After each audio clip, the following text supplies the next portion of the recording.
तीन चोर चोरी करने एक घर में जाते हैं। तीनों को घर में पैसे तो कहीं नहीं मिलते, लेकिन उनके हाथ एक प्राचीन चिराग लग जाता है। अब आगे क्या क्या होता है ये जानने के लिए वीडियो को आखिर तक जरूर देखें।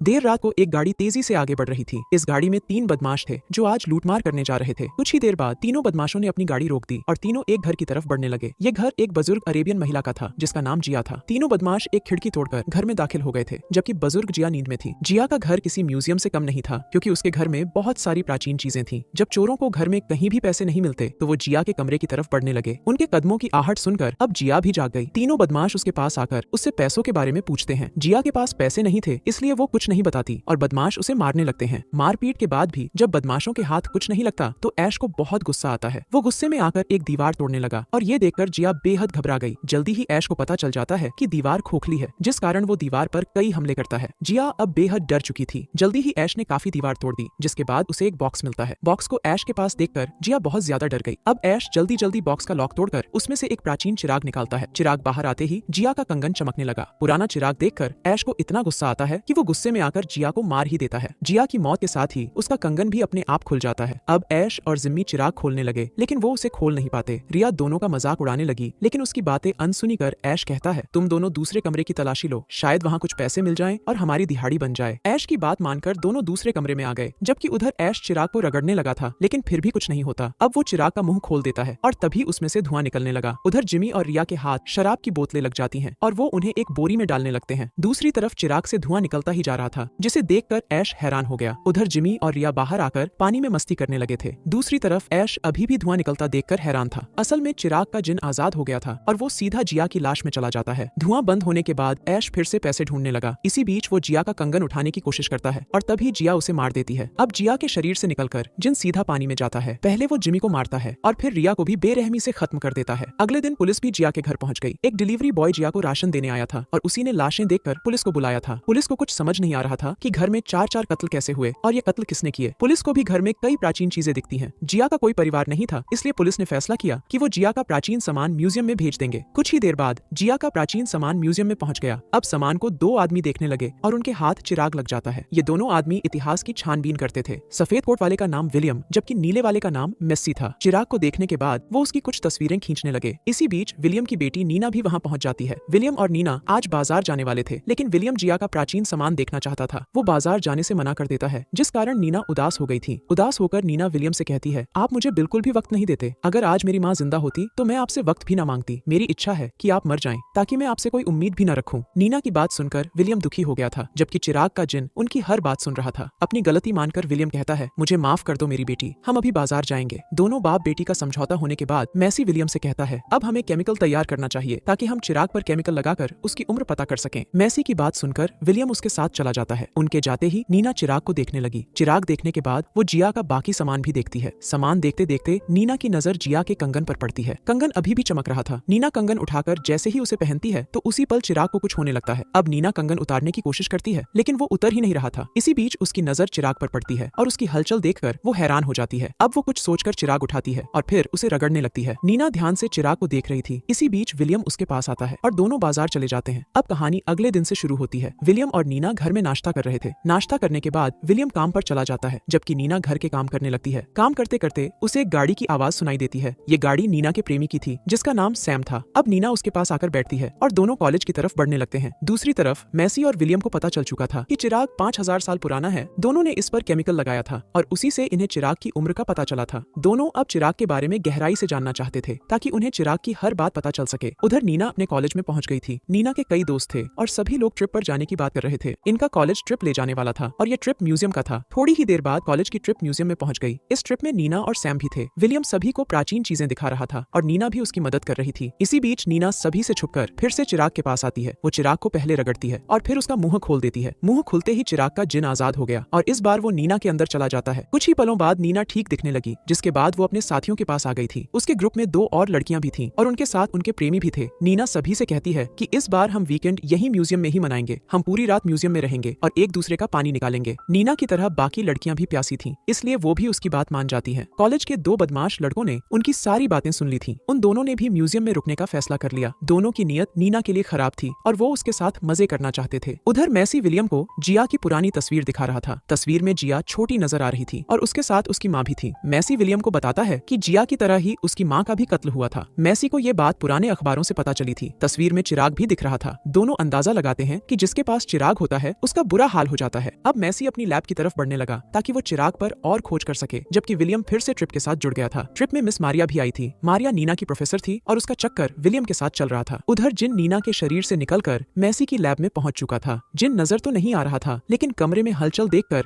मैसी डर गया था। जिन को पसंद नहीं था कि मैसी उसके बारे में ज्यादा जाने, इसलिए वो मैसी को बेरहमी से मार देता है। कुछ ही देर बाद ट्रिप वाले वापस जाने लगे। नीना अपने पिता के पास रुकना चाहती थी और मारिया उसकी बात मान जाती है। थोड़ी ही देर बाद नीना के दोस्त म्यूजियम के बाहर पहुंच गए। नीना विलियम से छुपकर म्यूजियम का दरवाजा खोलती है, जिसके बाद सभी अंदर आ जाते हैं। म्यूजियम के अंदर एक गार्ड भी घूम रहा था, लेकिन वो नीना के दोस्तों को देख नहीं पाता। गार्ड सभी कमरों को चेक कर रहा था। वो जब मैसी की लैब में आता है तो उसे मैसी की लाश नजर आती है। इससे पहले कि वो पुलिस को फोन कर पाता, जिन उसे भी जान से मार देता है। उधर नीना के सभी दोस्त बेसमेंट में पहुंच चुके थे। सभी दारू पीकर मस्ती करने लगे थे। इसी बीच सैंडी नाम की लड़की पर दारू गिर जाती है, जिसके बाद वो नहाने चली जाती है। बदमाश लड़के भी बेसमेंट में पहुंच चुके थे और उनके पास नकाब थे। जल्दी ही सैंडी नहाने लगी और बदमाश लड़के भी यहाँ पहुंच गए थे। दूसरी तरफ गुलाब जामुन खाने वाला गैरी अपनी प्रेमिका मैंडी के साथ बैठा था। दोनों बैठे गर्म बातें कर रहे थे ताकि माहौल बना सकें। उधर सैंडी का प्रेमी भी बाथरूम के पास बैठा था। वो सैंडी के बाहर आने का इंतजार कर रहा था। इसी बीच जिन बाथरूम की तरफ बढ़ता है, वो पहले सैंडी के प्रेमी को मारता है और फिर सैंडी के पानी में सांप फेंक देता है। इतने सारे सांप देखकर सैंडी बेहद डर गई थी और सांप उसे मार देते हैं। अब गैरी भी जोर पड़ने पर बाथरूम की तरफ आ गया था। गैरी को देखकर बदमाश लड़के वहाँ से चले जाते हैं। गैरी दरवाजे पर आवाज भी देता है ताकि सैंडी बाहर आ जाए, लेकिन काफी पुकारने के बाद भी जब सैंडी कुछ नहीं बोलती तो वो सीधा बाथरूम में आ जाता है। उसकी नजर जैसे ही सैंडी की लाश पर पड़ती है तो वो बुत बन जाता है। इसी बीच एक सांप उसकी पतलून में घुस जाता है और उसके डंडे पर काटकर उसे भी मार देता है। उधर मैंडी समय बिताने के लिए प्राचीन ड्रेस देख रही थी। इसी दौरान बदमाश लड़के भी उसके पास पहुंच गए। दोनों मैंडी की गुफा लूटने वाले थे और उनके इरादे देखकर मैंडी बेहद डर गई। देखते ही देखते बदमाशों ने मैंडी को दबोच लिया, लेकिन इस बार भी जिन उनके पास पहुंच जाता है। वो एक बदमाश का सिर फोड़ देता है और दूसरे का पेट चीर देता है। दोनों को मारने के बाद वो मैंडी को भी मार देता है। दूसरी तरफ विलियम मिस मारिया के साथ था। दोनों ने आज की रात साथ बिताने का फैसला कर लिया था। विलियम ये बात नीना को बताना चाहता था। वो अपने घर कई फोन करता है, लेकिन जब नीना फोन नहीं उठाती तो दोनों को उसकी चिंता होने लगती है। उधर नीना और सैम अपने दोस्तों को ढूंढ रहे थे। इसी दौरान जिन एक मम्मी को जिंदा कर देता है, जिसके बाद वो सैम को मार देती है। सैम की मौत देखकर नीना बेहद डर गई थी और उसी पल विलियम और मारिया भी उनके पास पहुंच गए थे। नीना जल्दी जल्दी उन्हें बताने लगी कि सैम मारा गया। उसकी बात खत्म होते ही उनके सामने जिन आ जाता है। जिन उन्हें बताता है कि मैं जादुई जिन हूँ और नीना चिराग की रखवाली करने वाली है। दरअसल सारा खेल कंगन का था। जो भी कंगन पहनता था उसे ही चिराग की रखवाली करनी पड़ती थी और जिन उसी की इच्छा पूरी करता था। पहले कंगन जिया ने पहन रखा था, इसलिए वही चिराग की रखवाली करती थी। अब कंगन नीना ने पहन रखा था, इसलिए अब नीना को चिराग की रखवाली करनी पड़ेगी। जिन ने जिया की इच्छा पूरी कर उसे अमीर बना दिया था और अब वो नीना की इच्छा भी पूरी करने वाला था। नीना ने उदास होकर कहा था कि मेरी इच्छा है कि मेरे पिता मर जाएं। अब जिन विलियम को मारने वाला था और ये बात जानकर तीनों भागने लगे थे। तीनों के पीछे जिन भी लग चुका था और तीनों भागकर मैसी की लैब में पहुंच जाते हैं। मैसी चिराग पर खोज कर रहा था। विलियम को पूरी उम्मीद थी कि मैसी का कंप्यूटर बता सकता है कि जिन से कैसे बचा जाए। जल्दी ही मैसी का कंप्यूटर उन्हें बताता है कि जिन से बचने के लिए चिराग को तबाह करना पड़ेगा। इसी बीच जिन भी लैब का दरवाजा तोड़ देता है और तीनों फिर बाहर भागने लगते हैं। चिराग म्यूजियम में था। तीनों म्यूजियम के बाहर पहुंच गए थे और जल्दी ही जिन विलियम को मार देता है। अब जिन मारिया को भी मारना चाहता था। मारिया को बचाने के लिए नीना फिर से म्यूजियम में आती है। जल्दी ही उसे चिराग भी मिल जाता है, जिसके बाद वो उसे आग में फेंक देती है। कहानी के आखिर में जिन मारा गया था, जबकि नीना और मारिया जिंदा बच जाती है। इस जिन को मौत बेहद पसंद थी, इसीलिए उसने नीना के सभी दोस्तों को मारा था। इसी के साथ इस कहानी का यही